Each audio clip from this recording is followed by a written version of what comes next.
So transitioning a bit, still in the land of creativity, this next gentleman, Aubrey Lynch, my friend Aubrey Lynch,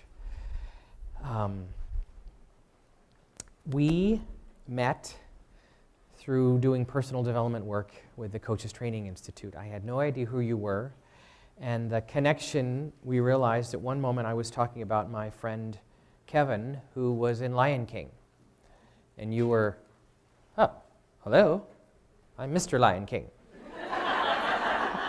Kevin came after me. And that was a beautiful moment of connection, and here we are today. So I'm going to bring it to you, my friend. Come on up. Ladies and gentlemen, this man, again, we're going to hear another story of turning his life into amazing work into the world. So have at it, my friend. Thank you. Thank you. You're welcome. Am I on? You are on. I've got to say, I'm in such an emotional state after all the speakers today. That was so beautiful. Did Anita leave? Is she gone? She might not realize this, but there's actually a theory called string theory that we're made up of strings. So, go figure that we know these things already. I'm going to tell you a lot of stories, a lot of pictures, a slideshow that I put together. I think healing for me has been through stories, through dance, through arts, through music.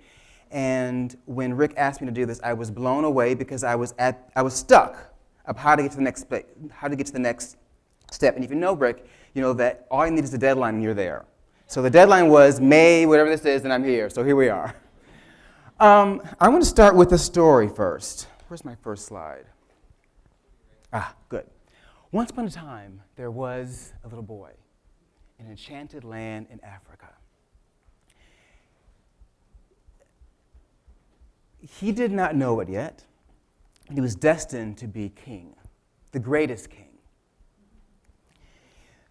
Before going on his quest against his parents' wishes, he had to ask permission from the elders. And they granted him permission with these words: "Be careful. You will come across many, many creatures on your journey. Most beware of the lions. They're very tricky.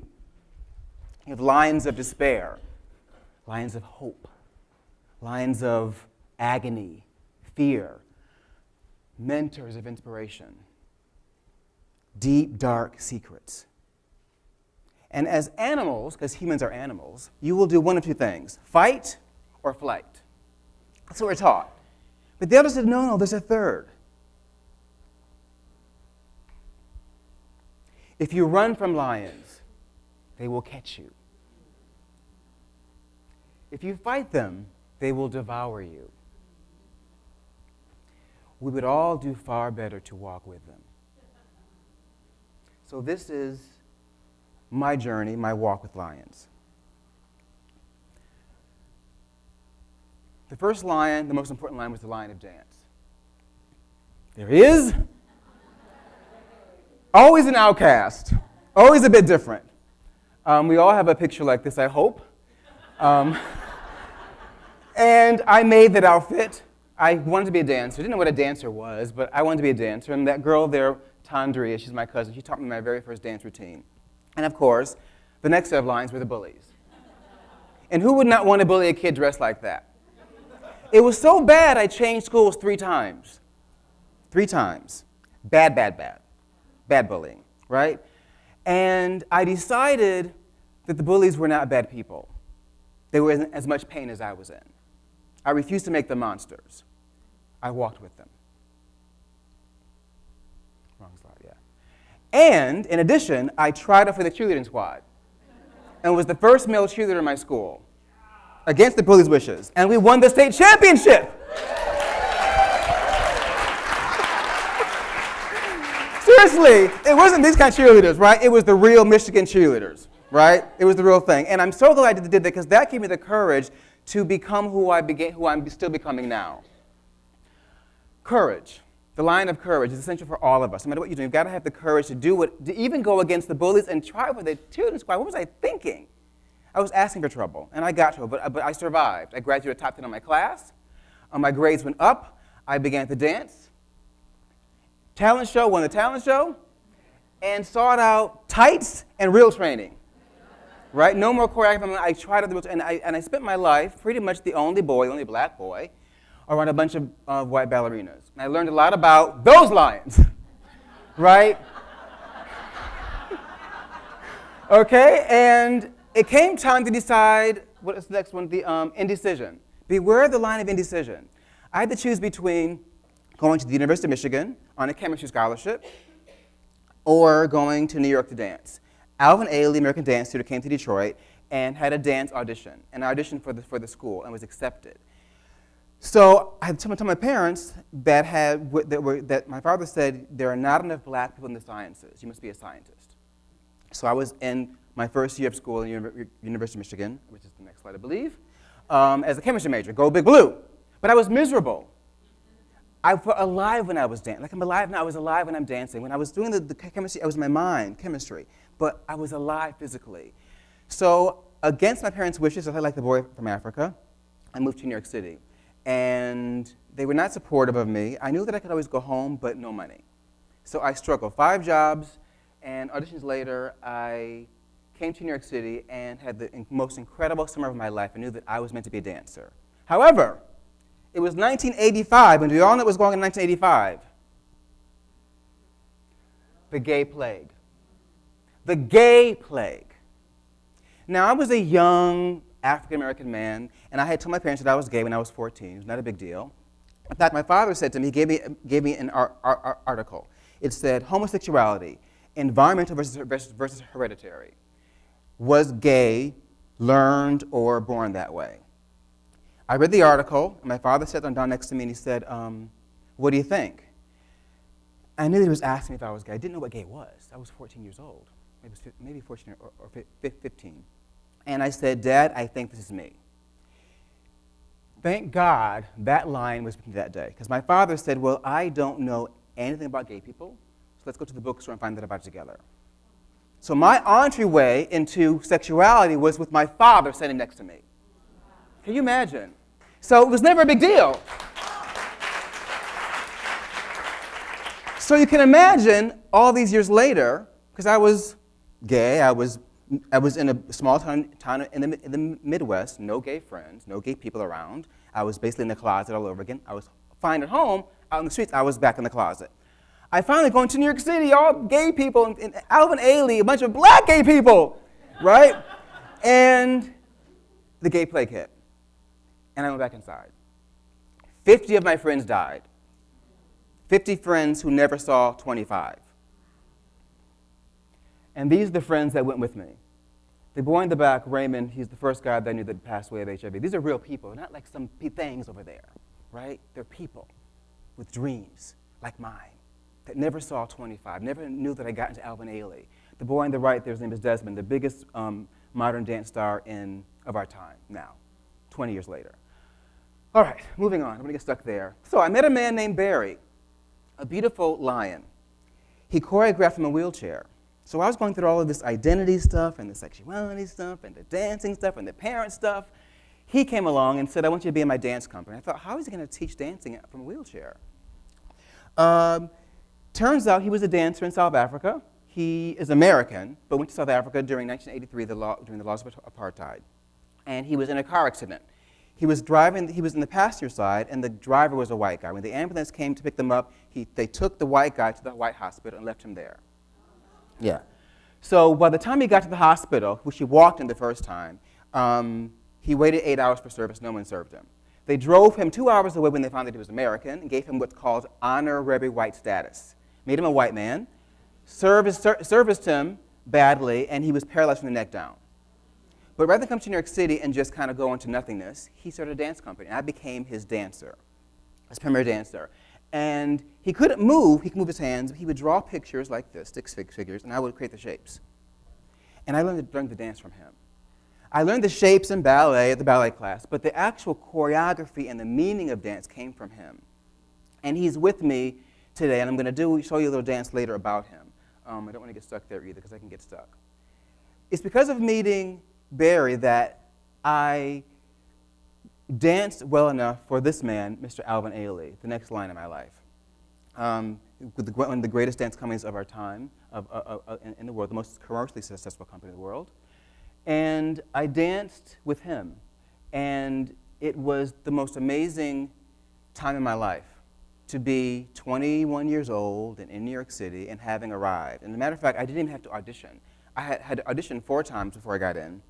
And the last audition, the day before, he pulled me aside and said, Aubrey, I am inviting you into the company.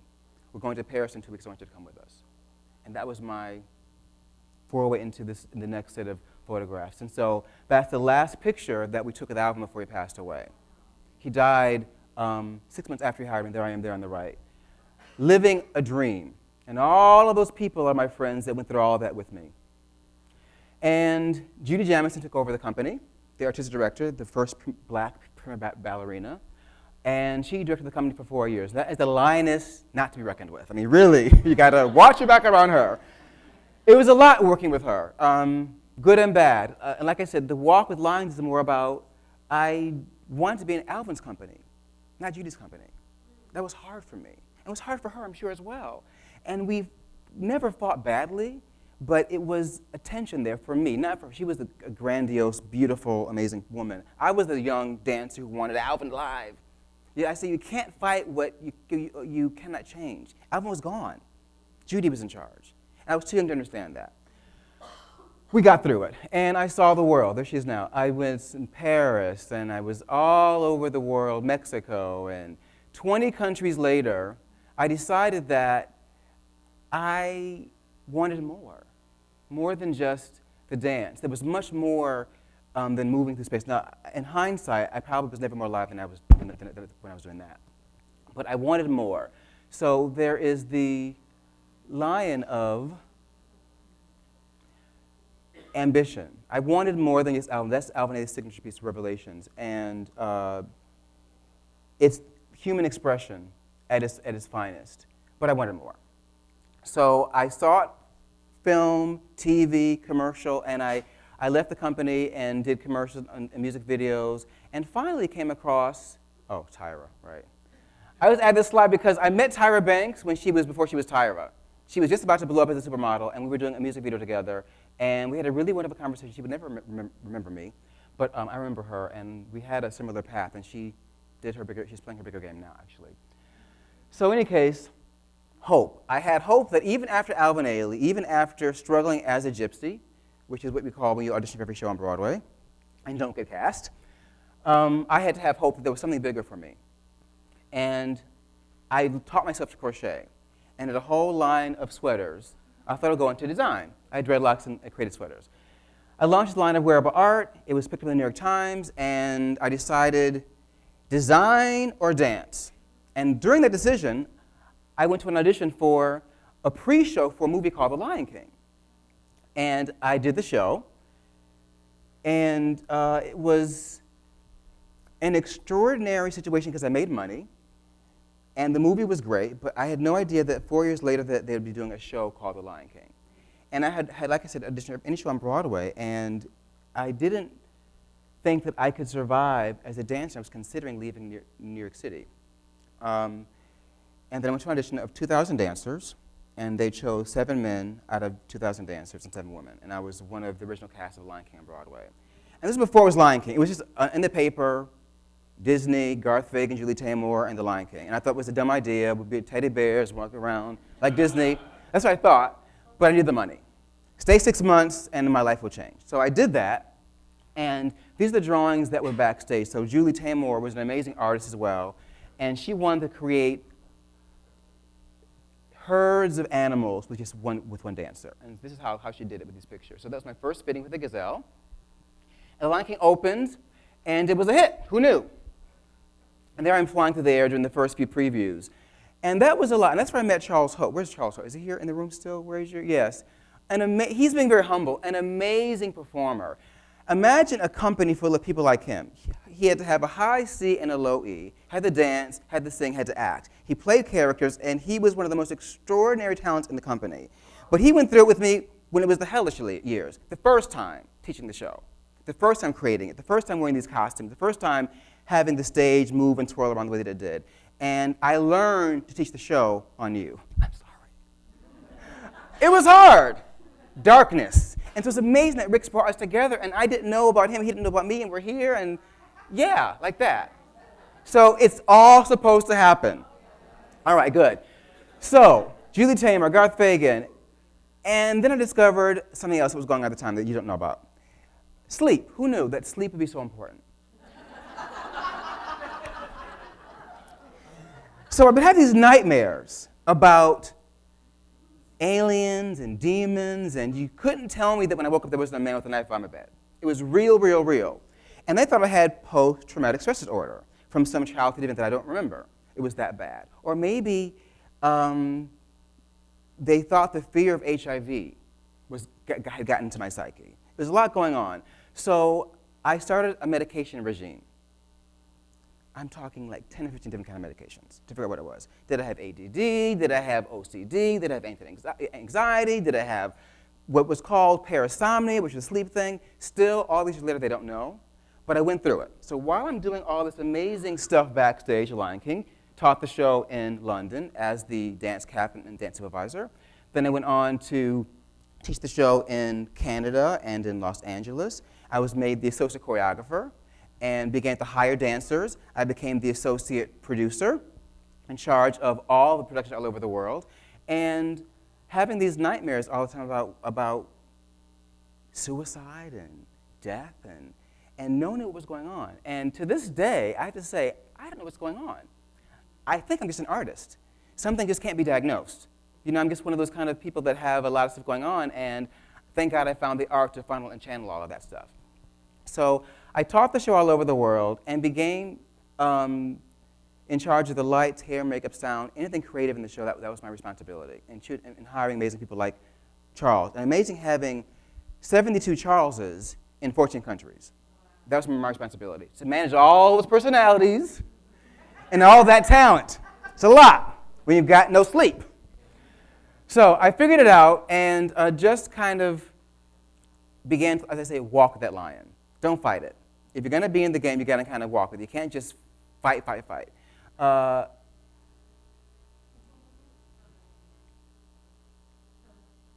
Yeah, so it goes on and on and on. And it was an amazing time. And the peak was, can you imagine? So you fast forward 10 years. I'm in South Africa with the South African production of Lion King, and I'm doing this. I'm talking to kids in her school about the Lion King. And she and Gail and the dog show up, right? Just by some coincidence. And I'm having this conversation with Oprah in the front row, like this. It was the highlight of my Lion King life. And I love her because in that moment, I decided, when she said to me, you are great. She said, you are amazing. Thank you for the gift to my girls, and you are amazing. I remembered, I thought, what was so amazing about that?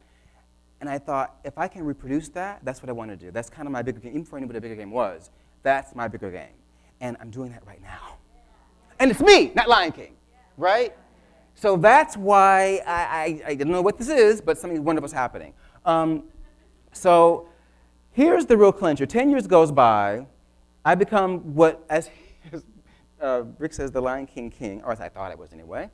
And then came the financial crisis of 2008, right? And everything gets unshaken. The rules start changing.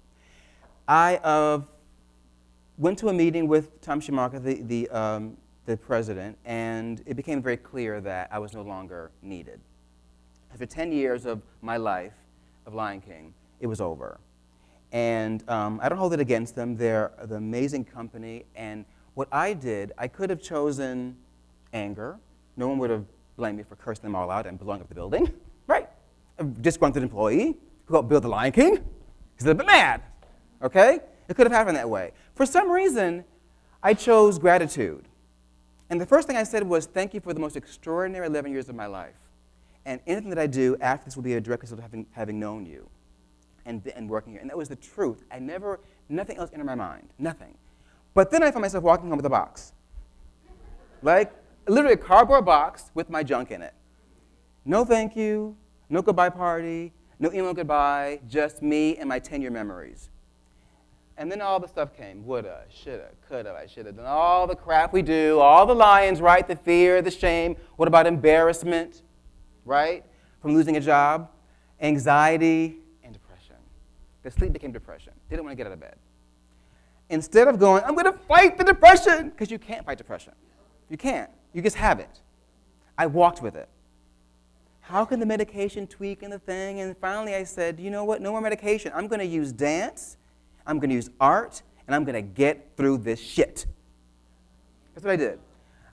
Because if you run from lions, they'll catch you. If you fight them, they will devour you. We would do far better to walk with them. So I did. I went back to dance. I taught. I found my students that I used to work with in Guadeloupe. I choreographed. I discovered CTI and Rick, thank God. And leadership helped me focus all of that stuff and all of those tools I'm using now. I'm using it with all these kids. And I discovered my transformative website. That message is born out of that horrible mess. And the Harlem School of the Arts, a place to put all of my stuff, dance, theater, visual arts, music, and kids in Harlem that need us very badly. And my kids are so beautiful and so talented. I work with them every day. They pain me. There are boys in this room whose parents don't want them to dance. There are boys in this picture that don't want to wear tights. But look at them. Glorious, right? All future Lion Kings. Beautiful, beautiful. And the stories they have will make you want to go to church and pray for our forgiveness, because we create the world that they live in. That's our world, the mess that we make, that we're trying to kind of walk with our work in the world. So those are my kids, and they keep me going. And then something extraordinary happened. The Lion King came back to me.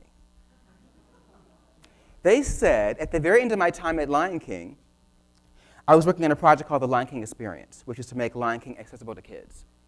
And I was laid off during the time that project was too expensive, was shelved. They brought it back to life. And they came to me and said, we heard that you're at the Harlem School of the Arts. Would you like to pilot our program, the one that you developed? And they pulled out my paperwork. You can't make this stuff up, right? They pulled out my paperwork. And we set out to create Lion King for Kids. This is kind of like top secret. It's not out. In about a year, you'll hear about it. It's going to be big. So don't go tweeting about it too much, because I'll get in trouble. But that's the project that I helped develop. And now on my kids, I was back in rehearsal with a zillion little Charles Holtz. Little ones. This one right here, Charles, I'm telling you. Attitude and everything, just like you. Good. There they are, learning Can't Wait to Be King and the Stampede and nonsense, going, yeah, bullies and the bullied and become the bullies, the thing. All the stuff and all the people stuff that goes along with it. The parents and the drama and the fathers don't want the kids to dance and all the stuff. You cannot imagine. I'm joking about it, but it's painful because you can't save everybody. You got to walk with the fact that some kids, unfortunately, will be left behind. We do our best to create a net for them when they fall, when we're not there. But I've got to say, I can't save all of these kids. And I want to. I want to. I can't. I got to walk with that too. So much talent. So moving forward, I said, what more can I do? What's my bigger game? How about putting kids on Broadway? So 4 of my kids are on Broadway. Aubrey Joseph, Adam Duncan Smith, Caleb McLaughlin is on Broadway right now playing Simba tonight. And Jordan Hall just booked it last month. He'll be starting the show on the tour in June, making $17.50 a week. Lives are changed forever, right? So I keep thinking, okay, what's bigger? How can I go bigger? Ambition, the line of ambition is always in me. What can I do so that every child can have their dream come true? And Rick, love him, said when you put a face on your mission, things become light. I'm paraphrasing, but things become easier. So I have a face. And it's not just Jordan, it's all of my kids. Those kids deserve our love, our appreciation. They deserve to be seen. They deserve to have the financial stability and opportunity. They deserve to have no worries. They're supposed to be kids. They got to play. That's what they deserve. And that's why I'm here to figure out how to do that. So my step in that direction is what I'm calling, drum roll please, Broadway former producer of Lion King launches children's performing arts program in Harlem. Okay.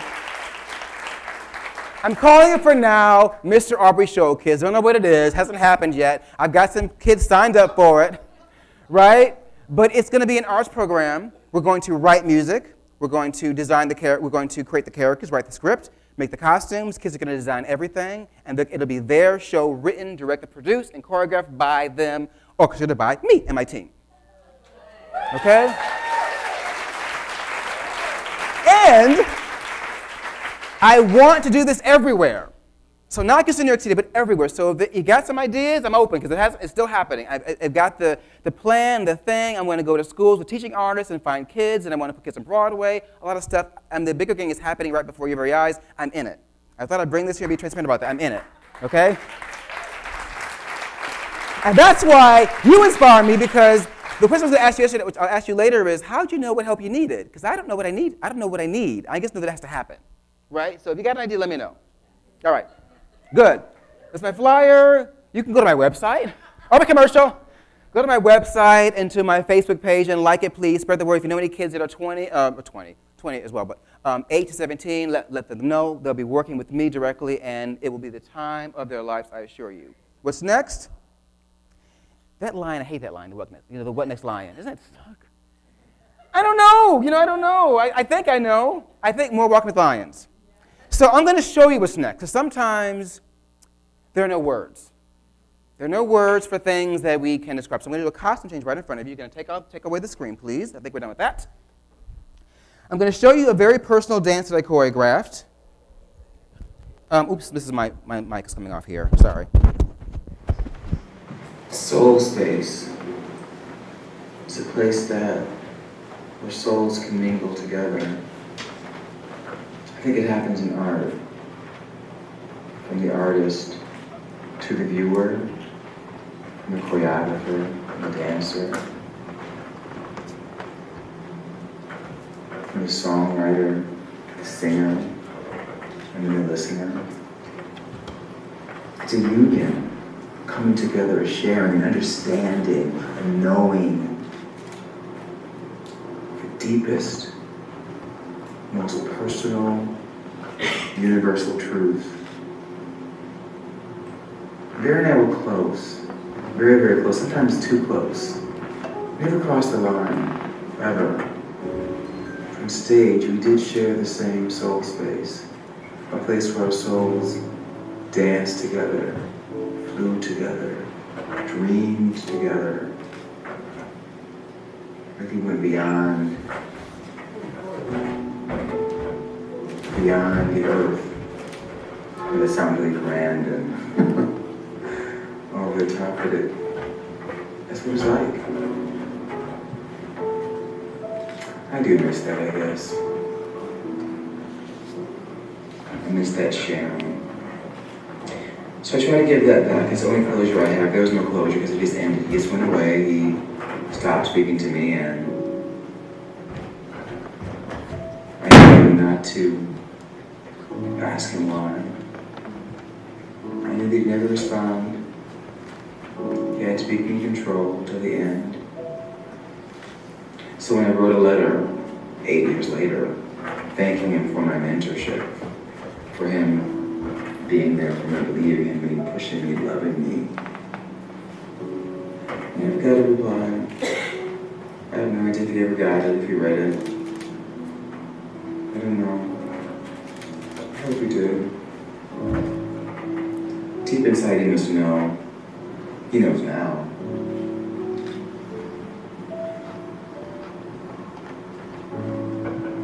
So now I try to create a soul space for others, a place where we come together and share, and understand and knowing that we are united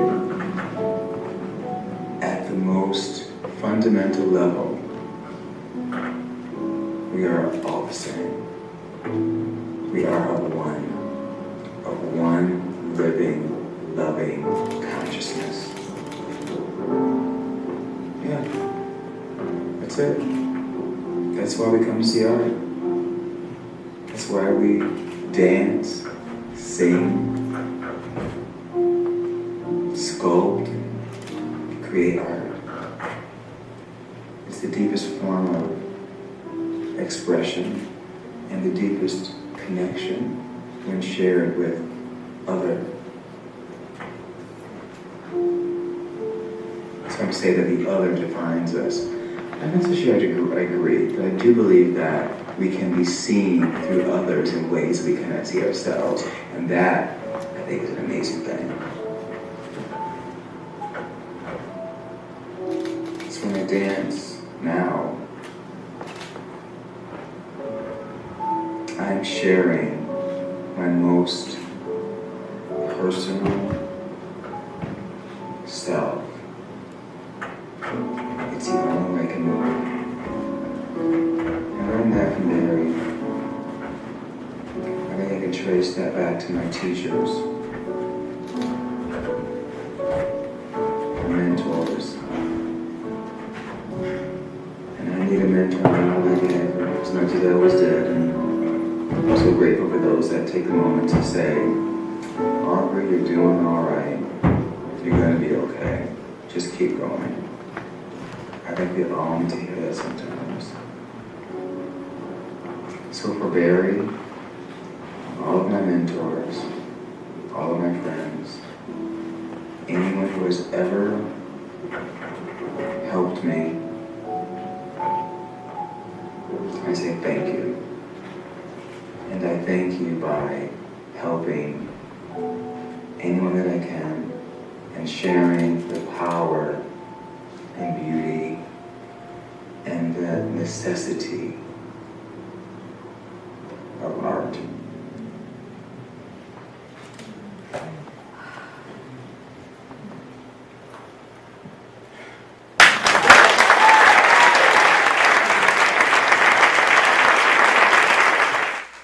I know you get it.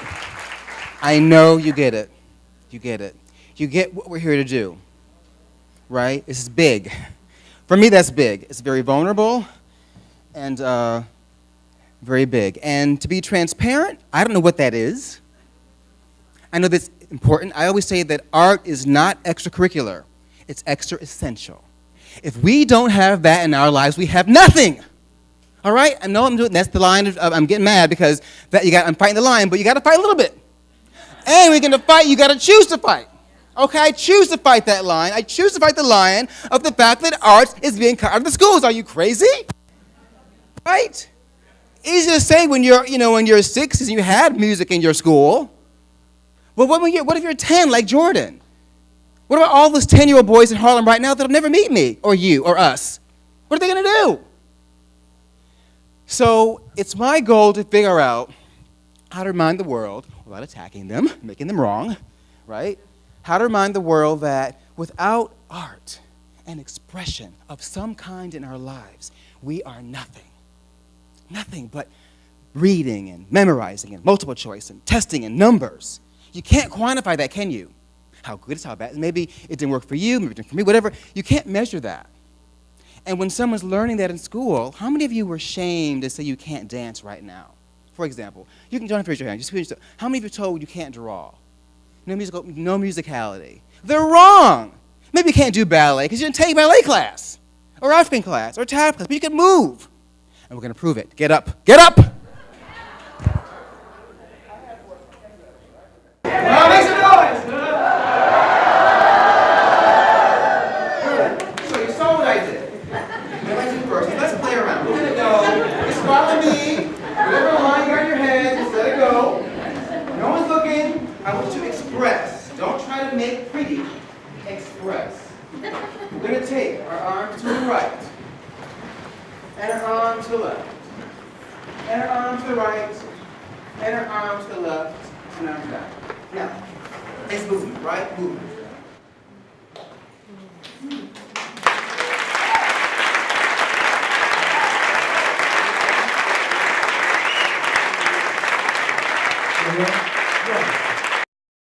Dance.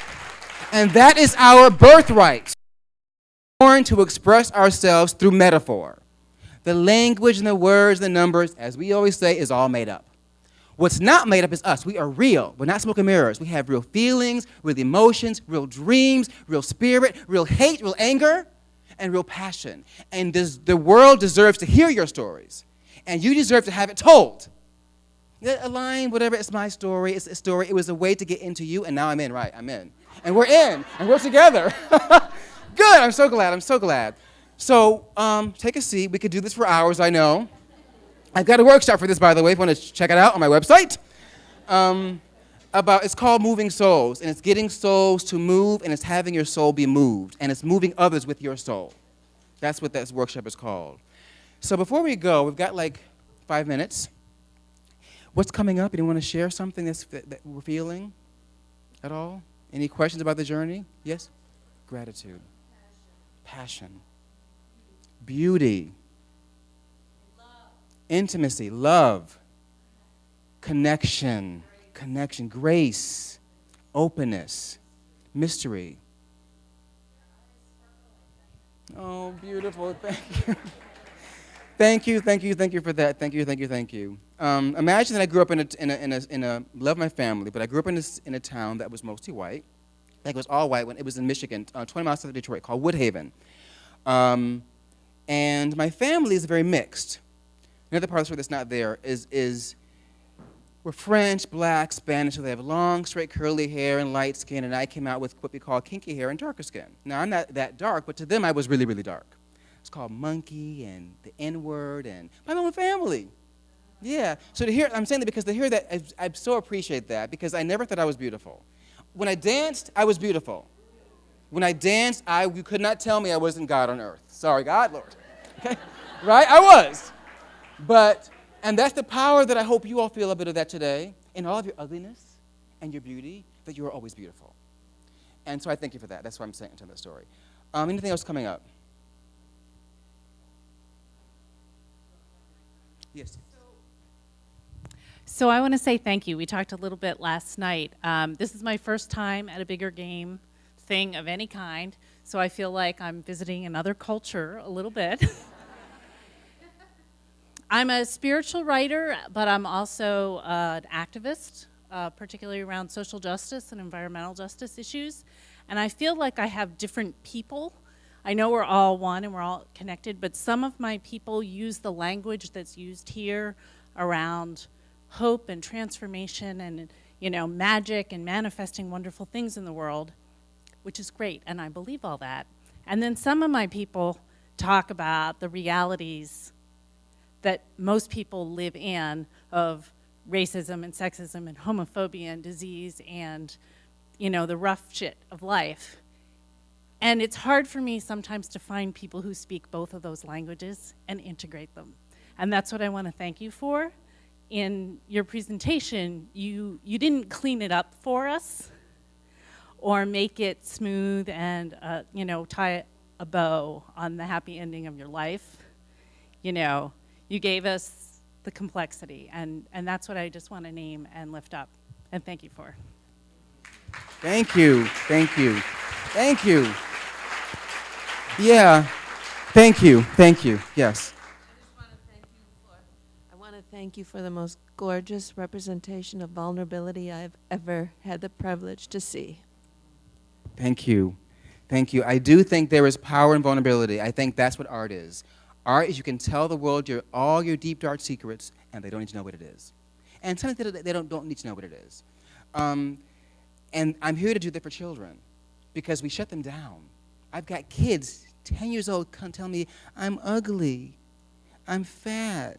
My kids are teasing me. I had a ballerina just on Friday tell me the girls in her school, she has to wear a bun because she comes right to ballet class after school, the girls ripped the bun off her head because her hair's really short, so she has kind of a false bun but looks gorgeous on stage.